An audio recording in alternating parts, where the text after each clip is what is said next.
খাওয়ার জন্য আজকে রেডি। আজকে আছে মুগের ডাল সেদ্ধ, একটু নুন আর একটু কাঁচা লঙ্কা দিয়ে দারুণ লাগে।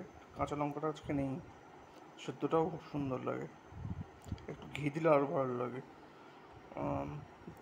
তো মুগের ডাল সেদ্ধ,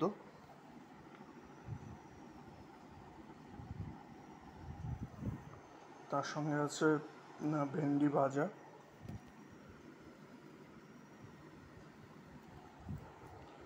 আছে তেলাপিয়া মাছের ঝোল, লেজ,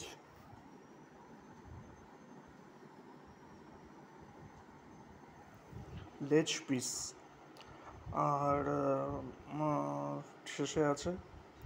শেষ পাতায় আছে টক দই।